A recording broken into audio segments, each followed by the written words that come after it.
So now that we copied the entire array into another matrix, right? Now what we could do is iterate through one of them. Oops. We can iterate through one of them, and we can start off with, oops. So this is the original, and then this is the copy.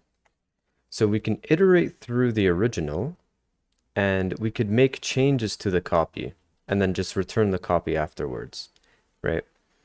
So as we're iterating through this, so we see a 0 here, then we could just do the same thing, but change all of the elements in this array. So now, so we start off here. So we just see this and change all of these elements to 0, right? And then we can go back here and then go to the next element. Is it a 0? No. Go to the next one. Is it a 0? No. Go to this one. This one's a 0. So we're going to change all of its row and column to zeros. So its entire row is already zeros, so we don't have to do anything, but its column we can change to zeros. And as you can see, this is going to work, and we have no more zeros, and we just return this final matrix, which is correct. So this solution is a O of m by n space complexity, okay? This is O of m by n. So we actually had to allocate an entire new matrix, the size of the first one, in order to solve our problem. And this is why this is bad, is because we used another matrix to do this, right? So let's try and think about our next solution and trying to improve this one. So how about instead of copying the entire matrix, what we do is, let me just erase this, is we use two separate arrays, okay? So let me go ahead and bring this towards the center. Okay. And I'll erase this. So let's think about this. What if we have a matrix, our input matrix, and then we have an array here,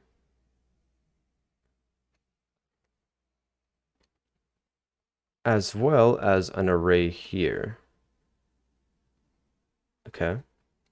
And the purpose of these is, I'll show you very quickly, is now we're going to iterate through these numbers, right? So iterate through the matrix like we normally would. But if we see a 0, then we're going to set the corresponding row for this array to a 0, and its corresponding column to a 0. So what that's going to look like is, as we're iterating here, we're going to say, okay, this is a 0. So if that's the case, we're going to set this to a 0 and this to a 0. Okay? And then we're going to continue iterating, and we see another 0, and we're going to do the same thing. So set its corresponding row element to a 0, but it's already a 0, and its column element to a 0. And we do the same thing until we're done iterating through the matrix and we see there's no more zeros. And now that we have this, what we could do is we can iterate through this array, right? And if we see a 0, then we change all of these elements to zeros, right? So all of its corresponding row to zeros, and then iterate the entire array, and then we're going to move on to this array, which is to keep track of the columns. And we can do the same thing. We change all of the elements within this column to zeros and iterate through the rest. We find another 0 here and then change all of these elements to zeros, right? And we see that would work too. And we didn't actually use the entire space of the matrix in order to solve this problem. So this solution here would be an example of O of m plus n space, because you see here this would be n, and then this would be m space. So it's the length of the matrix times the width of the matrix. So that's the amount of space we're using, m plus n. So this would be a fairly decent solution to this problem. But now we have to think to ourselves, why do we need to allocate space for these specific arrays when we already have like an entire matrix to work with? Can't we like use this matrix to somehow do this? We can think of like a clever way to do this, right? So let's think about that. So let's just erase all of this and think about how we can do this. So let's consider this matrix, because I think this will be a lot easier to visualize. How about instead of having an array dedicated for all of the columns like this, right? And then another array for all of the rows. What if instead of that, what if we just scrap that idea and what if we just use the first row or the first column and the first row to act as these arrays, right? Because we're already given a lot of space. Why don't we try to use that to our advantage? And then just treat the rest of this, so the rest of the matrix, as the actual matrix, right? What happens when we try to approach this problem like this? So let's think about this. So if we're doing it the same way, then we're going to be iterating from this point, and we're going to be iterating this way, and then we're going to be iterating this way, and this way, and this way. And these are just going to be placeholders for zeros, as they were in the last solution, right? So let's try and do this. So we're going to iterate through here until we find a 0. So here we find a 0. Okay. So what we're going to do is we're going to change this respective column and rows array to a 0. So we're going to change this value and this value to a 0. So let's go ahead and do that. And I'll change this to this color just so that we can differentiate. And then we're going to continue iterating. So here we're going to continue iterating this way until we find a 0 here. Okay. So we're going to change this respective column and row of the array to a 0 here and a 0 here. And we're going to continue iterating. And we find another 0 here. So we're going to just do the same thing. So change its respective column and row to a 0 and a 0.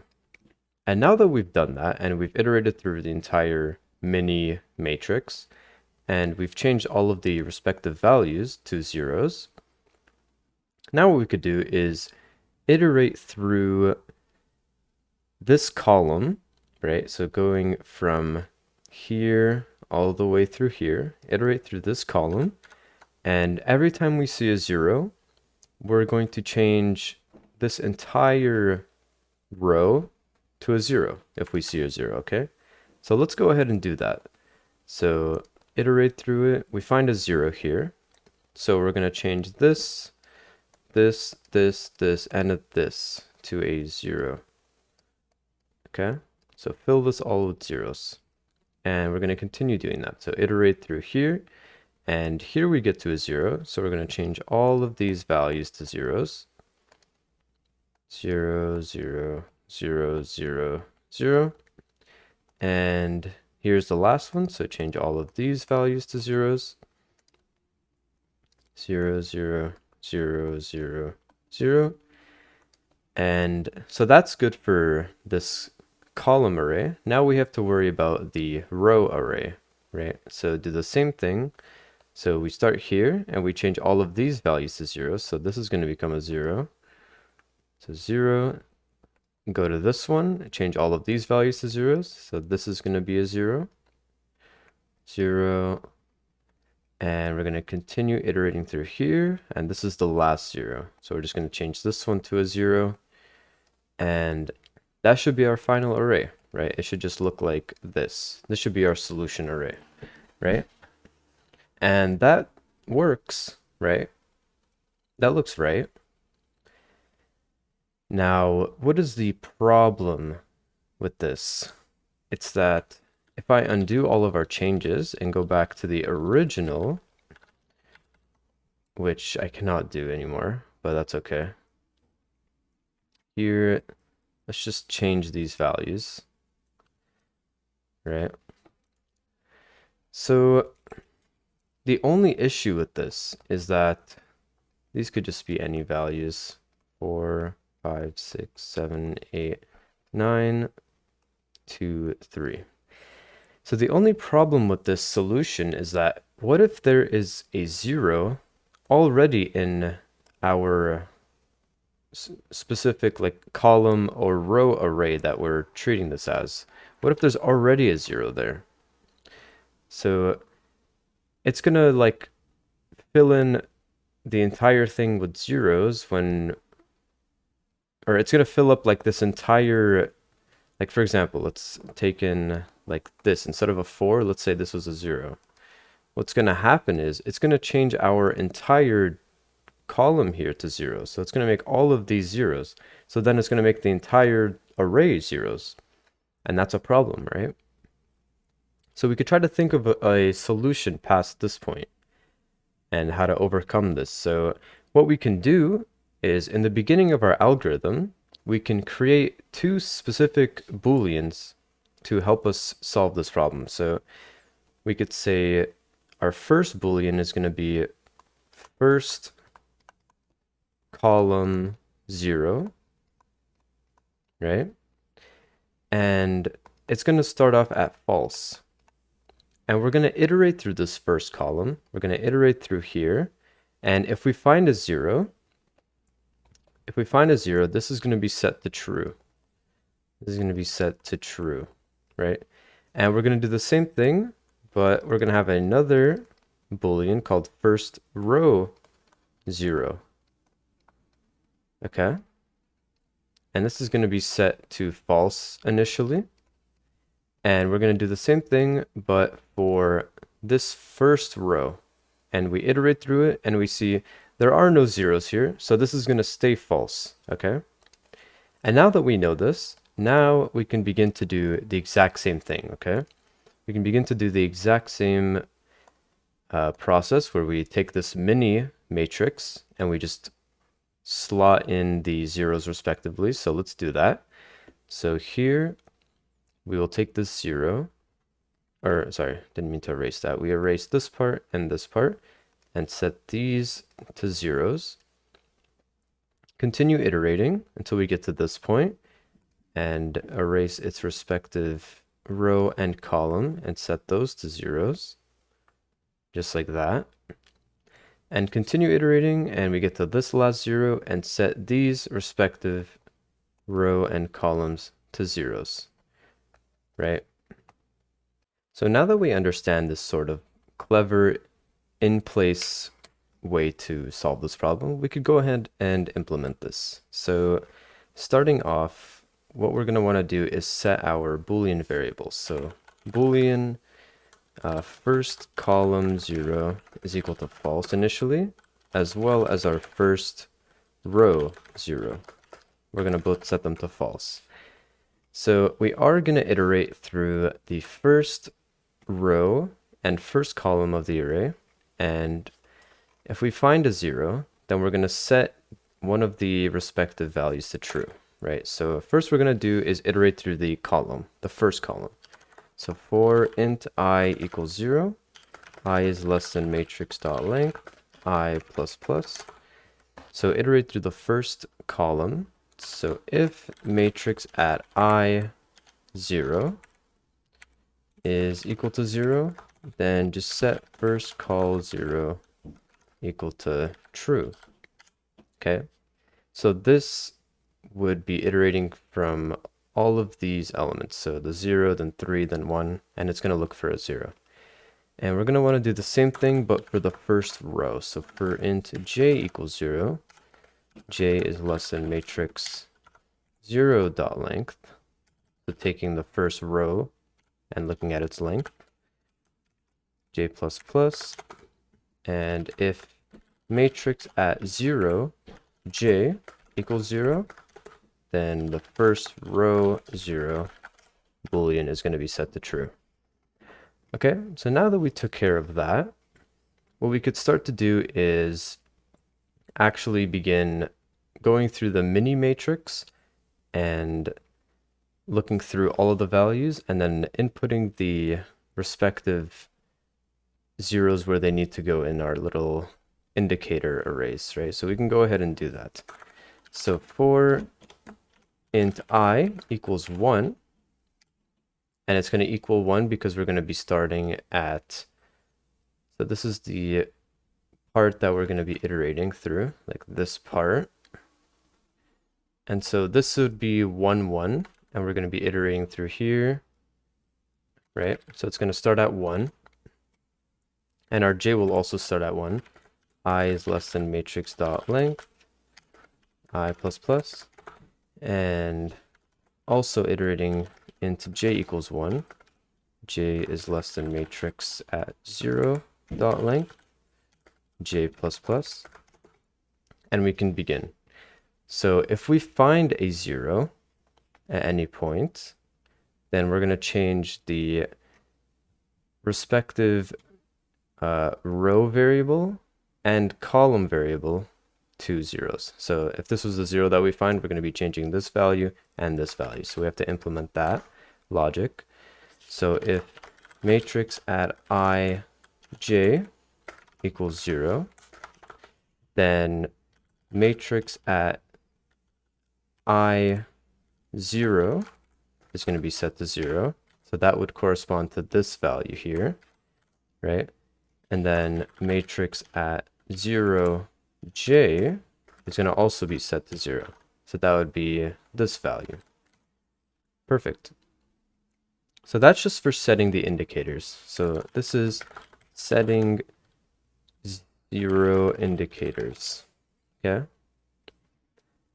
That's what that entire nested for loop is for. So once we have set up all of the indicators on this row and this column, or this column and this row, then we can begin to start filling in the zeros, right? So we could implement that logic where what we're going to do is just do the double for loop again. So for int I equals 1, I is less than matrix dot length, I plus plus. So just iterate through all of them again. J equals 1, j is less than matrix at 0 dot length, and j plus plus. And what we're going to do is for each element, we're just going to check if either its respective column indicator or its row indicator is 0. So if either one of them is 0, then we're going to set the current value to 0, okay? So what that's going to look like is if matrix at I0 is equal to 0, or matrix at 0j is equal to 0. So that's checking at any index. If either this value or this value is 0, then we're just going to go ahead and set our current number to 0. So matrix at I j equals 0. That simply. So this is filling mini matrix with zeros, right? And that's not all we have to do. We also have to worry about our Boolean variables. So if they were true, then we're going to want to set all the values in that row or in that column to true if the variable is true, right? Or if the first row 0 is true, then set all of these values to true, or 0, sorry. So we could go ahead and do that. So check if first call 0. So if that is true, then we're going to iterate through that first column. So for int I equals 0, I is less than matrix dot length, I plus plus. So this iterates through that, and we're just going to check, or just set matrix at I0 equal to 0. And that's it, right? But we're going to have to do the same thing, but for the first row 0. So if first row 0 is true, then do the same thing, but for int j equals 0, j is less than matrix at 0 dot length, j++, and do the same thing. Matrix at 0, j equals 0. And that's it. So we can go ahead and run this and see if we have run into any issues. So this looks okay. Let's try and submit this. And that's accepted. Okay, nice. So now let's think about the time and space complexity for this problem. So if we think about time complexity, we still had to iterate through our entire matrix. So the entire input array, we had to iterate through it. There's no getting around that. So our time complexity is always going to be O of m times n, where m is the length of the matrix and then n is the width. Or you can think of it as m is the number of rows and then n is the number of columns, etc. So we're never going to get past that. But we got our space complexity down to constant space, or O of 1, right? Because we didn't use any extra space besides these two constant variables, first column 0 and first row 0. 2 booleans, and that's all we needed to do to solve the problem. And this is our clever solution to the set matrix zeros problem. If you like this video, make sure to check out my course on Udemy where I go over how to approach and solve LeetCode's top interview questions in Java. This will help you get more comfortable applying concepts like arrays, strings, linked lists, binary trees, dynamic programming, object design, and many other concepts in order to solve problems effectively and ace your interviews. So if you're interested in it, feel free to check it out through the link in the description. And with that being said, I hope you guys have a good rest of your day, and I'll see you in the next video.